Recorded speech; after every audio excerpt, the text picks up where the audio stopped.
Ever try to date a Minimoog? Is that like a dating app for synths? Haha, I wish. No, but seriously, today we're going deep on Minimoog Model D serial numbers and when they were made.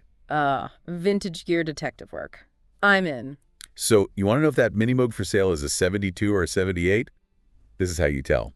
And maybe even figure out if it has that version 1 sound everyone talks about. Right, because those early ones, those early circuits, they have a certain character. Okay, let's rewind to the beginning. 1971. Moog Music is cranking out Minimoogs, serial numbers starting at. Around 1001. Yep. Think about it, those early instruments, they're like the founding fathers of analog synth. With those beautiful wood cases. Works of art. But let's talk about that version 1 oscillator board, the heart of the Minimoog sound. What's the deal with it? Why is it so special? Discrete transistors, my friend. They give it that raw, almost unpredictable tone. Unpredictable good or go? It's subjective. Some musicians crave that untamed sound, that slight drift as it warms up adds to the character, right? Yeah. But yeah, tuning stability wasn't its strong suit. So, not ideal if you're playing a big show. You'd probably want something a little more predictable on stage. Haha. Anyway, fast forward to 1972. Moog Music relocates, right? Production takes a pause around serial number 1210. When they restart, we're talking serial numbers under 3000, and a new oscillator enters the scene. Version 2. Integrated circuits. Did they manage to keep that warm Minimoog sound while taming the tuning beast? That was the goal. Version 2 was all about finding a balance, improve stability without losing that magic Minimoog mojo. And from there, production really ramps up.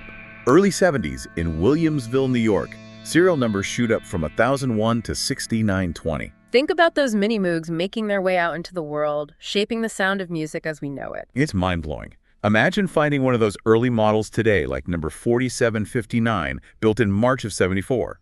Or later that same year, December 74, number 6475, rolls off the line. It's like a Minimoog family reunion. But hold on, the plot thickens.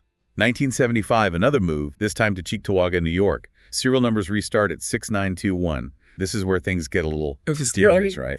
Yeah, there's some debate about production in 76 and 77. Some say there was a gap, others say production continued, just slower. We've got a serial number, a 69XX from 76, then 18232 pops up in November of that year. So what's the verdict? It's tough to say for sure. We need more data points. But then there's this whole cluster of Minimoogs with serial numbers around 7, 6, and 12, which suggests something was happening. Intriguing. Okay, but we know production continued into the late 70s and early 80s, with serial numbers pushing past 10,000 by 1981. And another oscillator change, version 3. Right, around 1979. They were really focused on rock-solid tuning stability by this point. Temperature-compensated transistors were the name of the game. Did this quest for stability affect the sound in any way? There's some debate about that. Some say version 3, while super stable, might lack a bit of the warmth of the earlier versions. The classic trade-off. Exactly.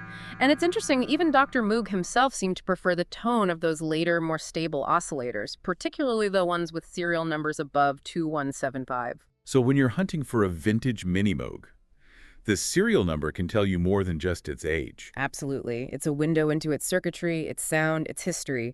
Each Minimoog has a story to tell.